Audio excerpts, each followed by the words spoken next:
When you cook as much as I do for as long as I have, you start to develop like a laundry list of problems you encounter in the kitchen. Now, I wanted to take my top 3 kitchen problems and solve those problems. Hint, it involves pizza, steaming, and wings. That's the sound. Ta-da! So good. Hey friends, welcome to another episode of Marion's Test Kitchen. So this is a series where I test out the cool techniques, the gadgets, the methods, so you don't have to.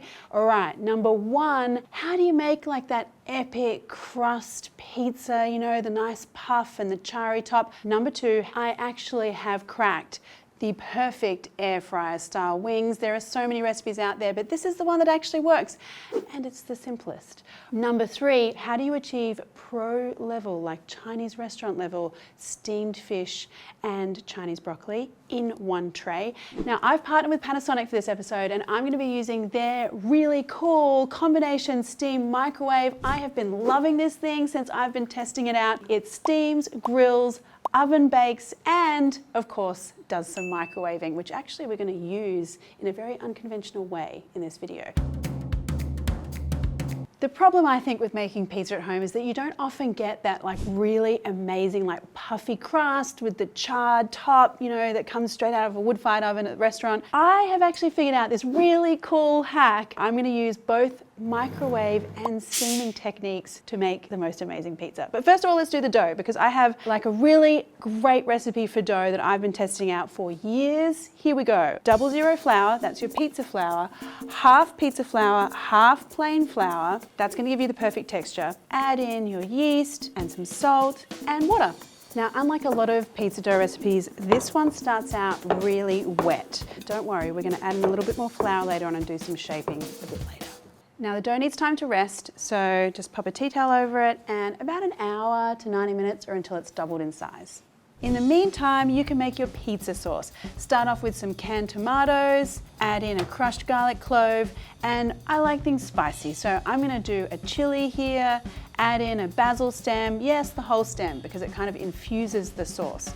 Add some salt, and then just heat that up. I only want it simmering for maybe like a couple of minutes just to let those ingredients make friends in there, and then turn it off because then you get a nice fresh tomato flavor. Back to the pizza dough. Let's have a look here. Whew, it's alive. So what I need to do is grab a whole bunch of flour and tip the dough out onto the flour, more flour on top of the dough, and then kind of give that a bit of a knead. Look how nice that dough is. Appreciation moment, please. Look at it go. It's beautiful. Oh my God. I don't know, I was just expecting some applause or something. I need a hype man. I need the validation. Divide your dough up into 4 pieces, and then you want to form a really nice tight ball here. So use your fingers to kind of wrap that dough around, tuck it under, and just kind of like shimmy it around. So you've got a nice smooth ball. Place the dough onto a floured surface and do that with the remainder of your dough. Cover with a damp tea towel and let the dough rise for about half an hour. Pizza cooking 101. You want your oven to be hot. In this case, I'm going to be using my microwave as the oven because it has an oven function. 2, you want the tray or whatever you're cooking your pizza on to be hot. That's going to help you get that crispy base and cook the base through. And 3, you want direct overhead heat to really get that puff and that char on the top of the pizza. So let's preheat everything. And in here, I have my tray, which is also going to be preheating. And then by the time all of this is hot enough, we're going to be ready to roll out these pizzas, get them in the oven and get them cooking, which I'm excited about because I'm hungry. All right, let's come back and have a look at our dough. Ta-da! Look at those guys. They're all like puffy and you've got some of those little bubbles happening. That's going to give us a really nice crust. To shape the pizza base, you just want to stretch it out. Stretch it rather than rolling it. Kind of toss it around. Do the whole... that's not working either, is it? Pop your pizza onto some baking paper. Time for the toppings. Spread out your tomato sauce, drizzle with a little bit of olive oil, and now the cheeses. Some pecorino, some Comté, which is a really awesome Gruyere cheese, spicy pepperoni, and some buffalo mozzarella. All right, let's cook pizza. Combination setting, And then here's the thing about this machine, it has like this steam shot function, and for 1 minute it's gonna like jam some steam in there, it's gonna make the bread like puff up and let the crust get all amazing. Come have a look, Dax, get in here and have a look. See how it's like puffing up in there? I can't see anything. You're missing the steam, Dax! Get the steam!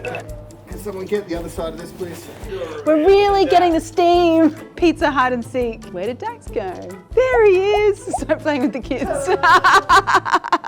So the cool thing that's happening right now is that the crust has had the benefit of the steam. So it's like puffed up. And now we have the grill giving us that like intense heat from the top to give us all that like charriness. And the microwave is heating things through the center. So it's like all working together to make the perfect pizza. Oh, it's bubbling. But we can't see that because Dax can't see it in his camera. All right, I'm gonna get in here and have a look because it smells really good.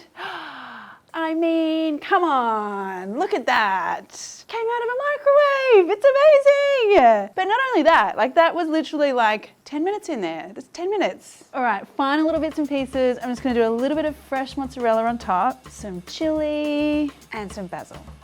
Such a work of art, I'm so excited. Okay, let's get in here and slice this guy. Look at this piece. It's like the perfect piece, oh my goodness. And this is the real test, like right in here, like where you see that kind of puffiness and that charriness, but you've got that like light, crispy thing going on. Ah, I'm gonna eat this right now. You can't even stop me. So good. Can you believe the steam, the grill, and the microwave together making this magic? Yum. Problem number 2 that I have in the kitchen is what is the best air fryer style wing recipe? Because there are so many out there, but what is the one that actually works? So I have my favorite one that I'm going to show you, and it happens to be one of the simplest. For the marinade, use a mortar and pestle to grind Szechuan peppercorns, black pepper and salt until like a fine powder. Then pour all of that over your chicken wings and then crumble over a chicken stock cube. This is my little secret here, kind of makes things like chicken salty. Hot tip, pop your wings onto a tray with some paper down. We want to let these guys rest in the fridge overnight and they're going to dry out, which is going to make the skin all crispy. You'll see. No, I did make some yesterday, so here they are. I'm gonna pop these onto my microwave tray. A little spray with some oil here, just a little. And then here we go. This is really fun because my little friend here loves air fryer style wings so much that it has its own setting. 13 chicken wings. It even says chicken wings. 19 minutes exactly is what my little friend is telling me here. I'm going to turn the wings over halfway. In the meantime, you can make your spicy Asian hot sauce. You need some gochujang, some barbecue sauce. You could use smoky or sweet barbecue, up to you, and a little bit of sweet chili sauce. Mix all of that together and wait for those wings to get ready. That's good. Ooh, they're looking pretty good. That's halfway. Turn these over. And back in. Cue cooking. So things are starting to smell very, very nice. Let's have a look. Ooh. Ah, yes. I mean, come on, look at that. Literally just a work of art. Look at that skin. It is like so crispy. Ah, I'll get a knife. You need to hear this. That's the sound. I'm gonna toss these guys in my sticky spicy sauce because that's the kind of girl I am. Put them out onto a platter and you have yourself some amazing sticky wings right there. So legit, these look so good. I am gonna get straight in here. Yes. The chicken's really juicy too. The healthy grill hasn't dried them out or anything. We just have a really like crispy, sticky exterior. So good. Problem number 3, I love steamed fish and steamed broccoli, but the problem is that I never have a steamer big enough at home. Now, you typically can only fit like 1 or 2 pieces of fish in there. You can't do like a whole tray thing. So I'm gonna give that a go. I've got some lime, some ginger as well, and the fish. full 4 pieces. A little drizzle with some sesame oil. Pop this into my little friend here and steam. In the meantime, let's make sauce and garnishes. First of all, the sauce for the salmon. You just need some soy sauce and some lime juice. Your Asian greens just need some oyster sauce, soy sauce, sesame oil, and sugar. And for your garnishes that make things a little bit fancy, you want some ginger, some sliced chili, and some spring onion. Now at the halfway mark or around about, you want to put your green vegetables into steam as well. I'm using Chinese broccoli, but you could use broccolini, choy sam, pak choy, endless opportunities. Now sprinkle over some sliced garlic and pop all of that back into the microwave to steam. Let's have a look at our fish. Woo! Ah, look at that. It's so nice. I can feel it. It's really nice and juicy. I'm going to put my greens out. Look at that. All right, so my soy and lime. And add your garnishes. And now for the greens. And there we go. Steaming on a whole nother level, as in really good, but also larger and all at once. It's like unparalleled, like the steaming process, so much juicier. I mean, I do love a pan-fried salmon too, but this steamed salmon was so good, and the sauce, it's really good. I've actually been very impressed with my test kitchening today. Technology is a wondrous thing.